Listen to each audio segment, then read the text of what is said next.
We're spending 22 minutes today with Dylan O'Brien, sponsored by Hint. And Dylan has been kind enough to come in and talk about American Assassin.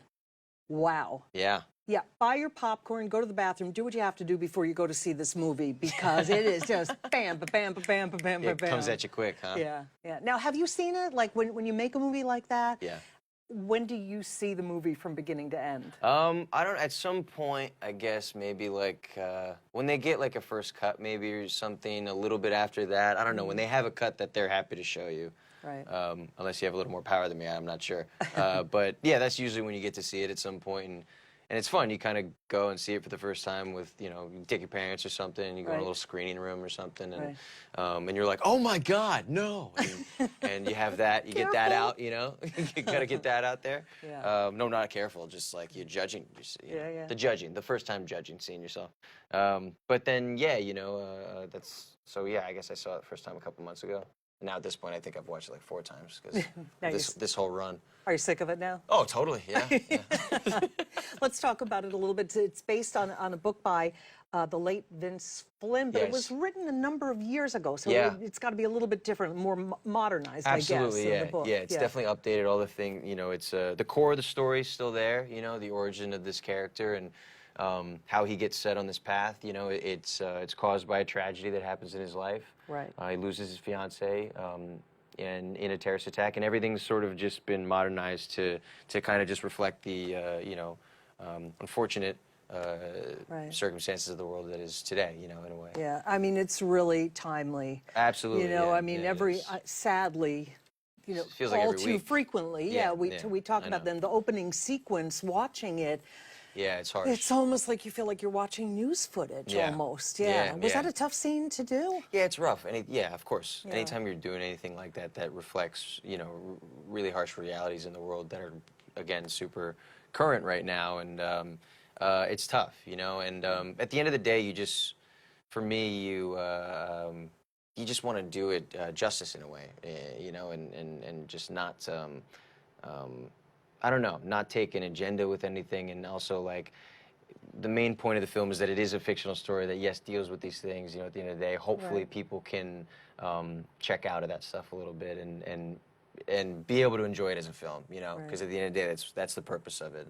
Right. Now, your character, Mitch Rapp, so he's give us a little bit more about the premise. He's a CIA. He becomes a CIA operative, motivated by revenge, which makes him an interesting kind of guy. Yeah, he's really interesting. When I first read this script, I was just really taken with the character, and immediately felt empathetic with him, and felt like I connected with him right away, and just felt like it's a really powerful arc, and a really believable one too, and a really human one. That's what I love about him too, because he's sort of this, he goes in this vengeance streak, and he's sort of cold-hearted on the exterior a little bit, but this is all because this guy's really been wounded in such a vicious way. He's experienced true tragedy, and there's something really interesting and emotional and powerful, about that to me. Right. And your CIA trainer in the movie is none other than Michael Keaton. Yeah. Yeah. I mean, how could that not be great working with him? It's not. It's not at all. Not at all. Intimidating at all? I mean, when you get on the set with this guy, he's Oscar nominated. Michael Keaton. He makes it so easy for you. Honestly, like I think there can absolutely be situations where that's very intimidating. But Michael's great, and from the second I met him, he made me feel just genuinely comfortable with him. And just because he's a normal guy. And he's Is he funny? Oh, he's hysterical. I mean, you look back at his career. He started as in comedy. You did. With a lot of comedy roles, really. Yeah. And he did stand-up for a long time too, early in his career. I mean, that's where he came from too, and so I've always loved and admired and respected him, and always too, like, because I have that same love too for comedy, and that's kind of where I started as well. Right. He's always been like a hero in that way, and so who's also gone on to go on and do these other things and do just so many different kinds of roles, and really fill his career out as an actor. I mean, that's like such an admirable thing to me. And so, yeah, he's hysterical. He's constantly funny. It's great. And then we also have Taylor Kitsch. Yeah. We talked about this He's the most off boring camera. dude ever. You guys have quite the rapport in doing these interviews together. Yeah, I love Taylor. He's great. He's hysterical. So you guys are like, you get along. You're you know, buds or bros or whatever. But then you have to do these like pretty intense. How do you psych yourself up for that? It's pretty. I mean, it's it's fun. It's fun. It's fun to be able to do that stuff with some of the in between takes too. Then you can also be cracking up about it and you know, kind of making fun of it too in a way, making fun of yourselves in a way. You know, it's just fun. It helps break up the day. It's also when you're you know, beating the crap out of each other constantly for 5 days like in a row. You gotta be able to like break it up too and be loose with it and have fun. So he's great to be on set with because he is all that, you know, and he also takes it really seriously too, and he's very dedicated and he's a hard worker and he's doesn't complain a lick, you know. He's just a great guy to be around and a great guy to learn from and work with, you know. Yeah, great action, great cast, and you know, I can't help thinking about the accident that you had on the set of Maze Runner. So that happened what, like spring of last year? Yes. And then, March of last year. Yeah. Well, first of all, for people who might not have heard about that, I mean, that had to be really scary, right? You were on one vehicle, you fell off, you got hit by another vehicle, you had a concussion. Oh yeah. I mean, I had multiple fractures and a severe concussion. Yeah. It was absolutely. Were you laid up for a number of weeks? Absolutely, yeah. Months, you know. Months. I'd say a good 6 weeks. I had to not really move from my couch, but yeah, you know, it was an awful thing to experience and absolutely tremendously scary, you know, for my family, you know, my girlfriend, absolutely more so them, I feel like. But you know, it was a tough time to go through, and I feel so good that I got through it, and I really did learn a lot from it, you know, in a lot of ways. And did it make you reconsider it all? Like, it makes you reconsider everything. Yeah, you know? You can't control that stuff either. It just makes you want to run from that stuff, and that's natural. Right. But you know what? You gotta. I think it was important for me to try to remain aware that, you know, if I push through this fear, you know, that's how you conquer it. And so I just feel like that was one of the more important things I've ever done in my life to this point was to push through and go ahead with the filming of this movie that I didn't want to let go of, and I really did want to do, but I was in that difficult place. And I mean, it's not like you were filming a rom-com next. Yeah, that's what you were doing. You know, such a physical role. So tackling it head on, though, that's actually it's probably the best way to handle it. You know. Yeah. So you did attack. I mean, was there ever a time on the set of American Assassin where, you know, maybe the director or, you know, somebody said, yeah, geez, Dylan, I don't know, maybe you shouldn't do that. This is going to be a little bit too much, because you guys did. Yeah, I mean, it was again, a lot. the scenes are intense. They are. It's vicious, you know, and. But I think I wanted that though. I wanted to be, you know, I wanted to be the guy in those fight scenes. I wanted to learn the fights. I wanted to be the character, you know, as much as I could. And they were obviously careful with me, and obviously everyone was always checking in and making sure, you know, I was good with something. And but I myself, more importantly, was that way now. And am that way now too, you know, just a lot more meticulous about those kinds of things. And, but at the same time, you know, the choreography and those fight scenes, you know, I wanted that to be me, you know, and they trusted me to tell them when I had an issue and when I didn't, you know, and and it worked out and it was great. And you had martial arts training for the role, right? And gun, like. Yeah, weapons training. Weapons training. Are you a good shot now, or? Yeah, I'm okay now. Yeah. It's I never thought I'd be able to like actually hit something with a gun. Live fire, hey.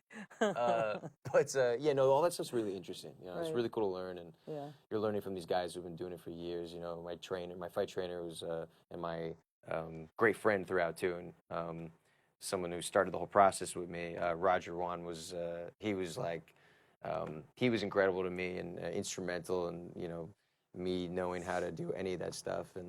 And then Yost Jansen was our military advisor on the film, and he was the guy responsible for weapons and tactical training, things like that. He's a former SEAL, CIA guy.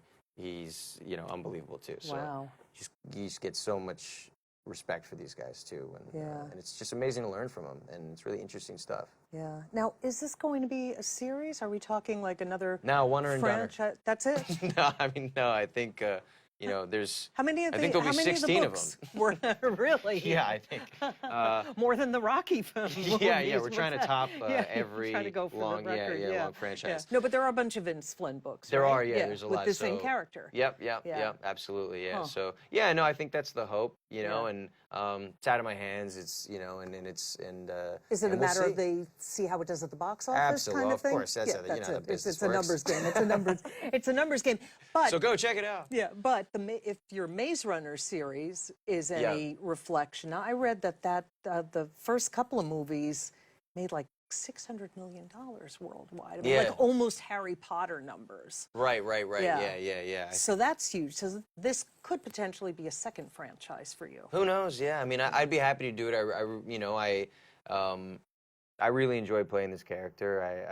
And again, too, once you spend time with a character like that, it is tough to leave him, and then especially if then you find out a year later that you're not going to be going back to him. That'd be a bummer. But I'd also be good with it too, because this will always be something really special to me, and it's a very special experience for me, as just in my personal life and as an actor, and love to return the role, but we'll see. No idea. Do you obsess by like reviews and box office numbers after it comes out? No, not at all. You can't do that stuff to yourself. No. You just make yourself crazy if you do that. Oh yeah. I mean, for me, it's also just not what ultimately matters. I mean, you want to be happy with your work. You want to be happy with how the film came out. And it's not easy to make a film, and so you also give yourself some slack, and you cut yourself some slack, and you kind of you always want to be proud of your work, especially something that meant a lot to me, I would have always been proud of this no matter what, so you just be at peace with it, and then all the things that are out of your hands,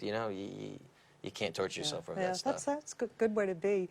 And you have the third Maze Runner movie coming out next year. We finished it. Right? Yeah. So how did you get that part? How did you get it? The Maze Runner part back in the day?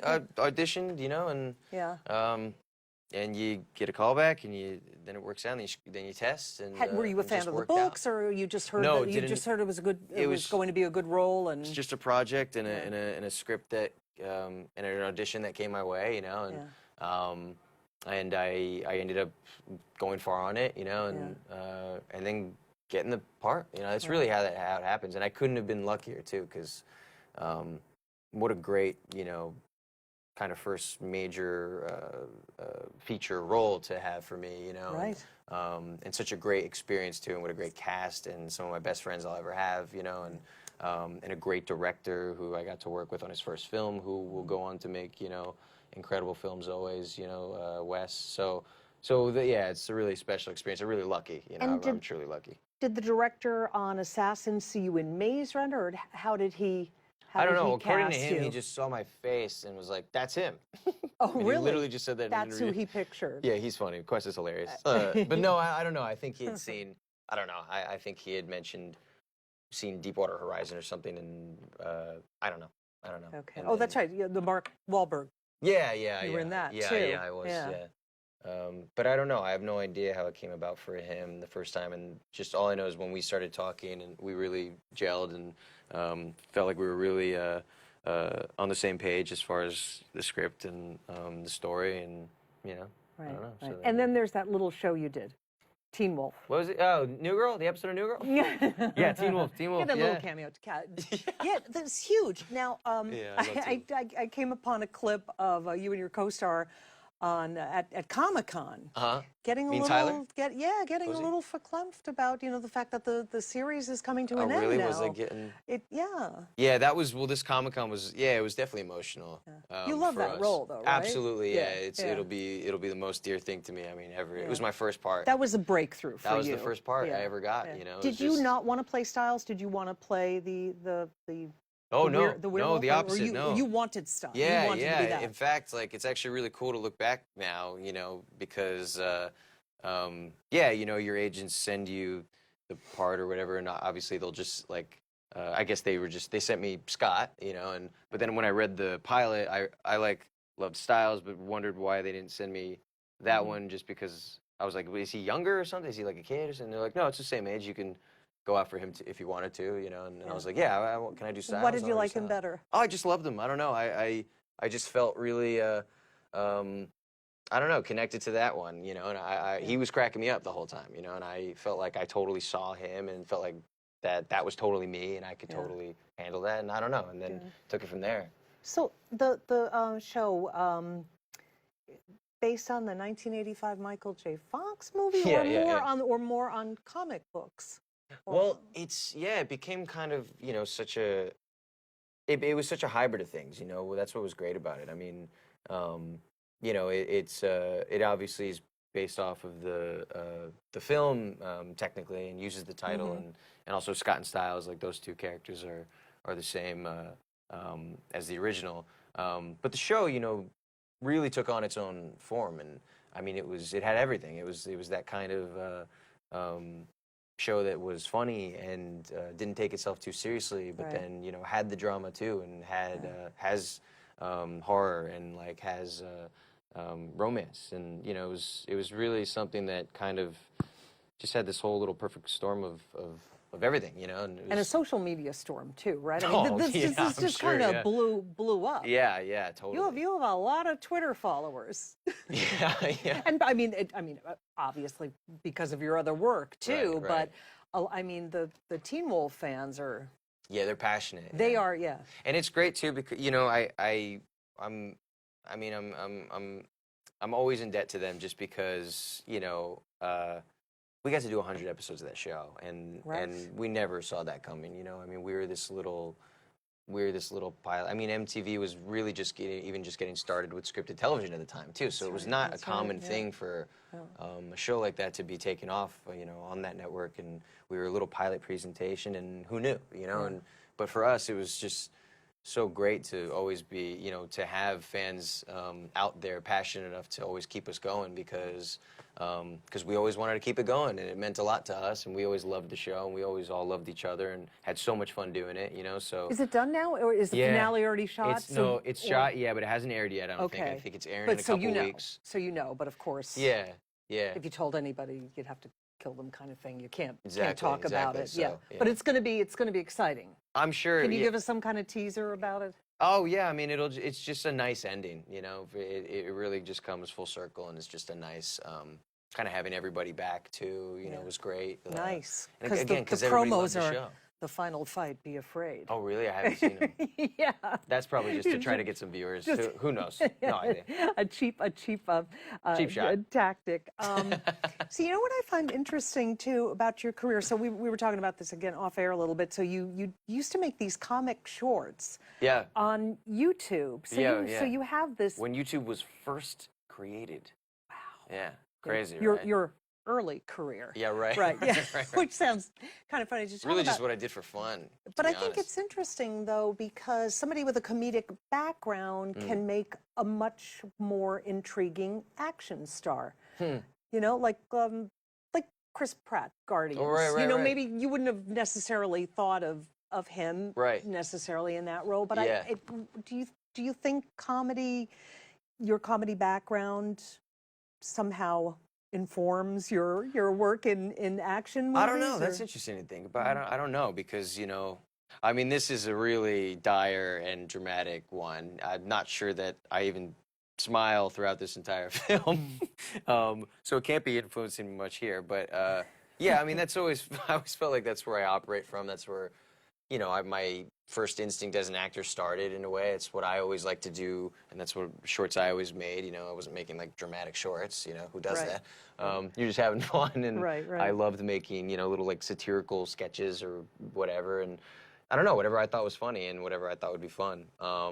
Would you like to do a project like that in the future? Absolutely, like of course. Especially too. I'd Anything love in the works right now? No, nothing right now. No, no. Call me. Give me a job.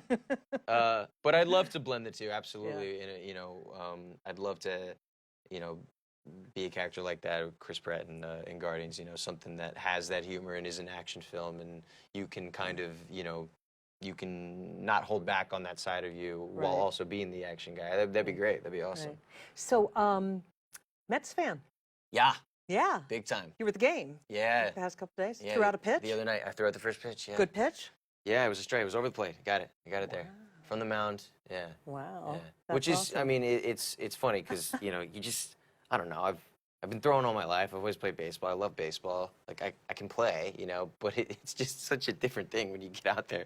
I mean, even Ron Darling told me that, like, when he I would be threw out a terrified first pitch, to be out there. he spent a career pitching, you know, a professional pitcher.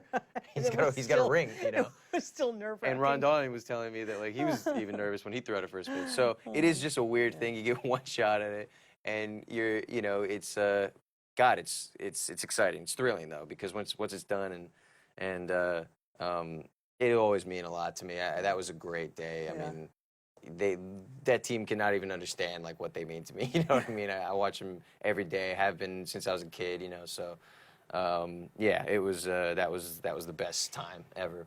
Did you think of being a sport? Again, you know, you can't trust everything you read, but I've read that you wanted to be a sports broadcaster. Well, I had an opportunity to do that at school one time. Like I got accepted to a university with a sports broadcasting major, and had you done any for like me, on it was air? More, like no, I wanted to be like a commentator. I wanted to be like Gary Cohen, you know. Okay. That would have been the dream, or like the GM of the Mets or something, or a scout, or a player, or anything. If they had given me, if I would be the Gatorade guy. To do. I'd be the bat boy. It would be a dream. The water boy. I'd do anything. I'd do anything with them. Seriously. But yeah, no, those were things I really did think about as a kid and want to do at some point. You know, when you're in high school trying to figure out, okay, well, I got to figure out something to do. And acting was never something that came to the forefront of my mind. You know, funny enough. Maybe you'll be in a sports movie one day. Who knows? Oh, right? I'd love to. Yeah. In the meantime, you are in American Assassin. It opens on the 15th of September, yep, right? That's correct. All right. Well, Dylan O'Brien, thank you. Just 22 minutes like this. I know that flew just by. like your movie flew by because let's do 44. Okay. Great to have you here. Thank you so much. Thanks. That was a pleasure. Thank you.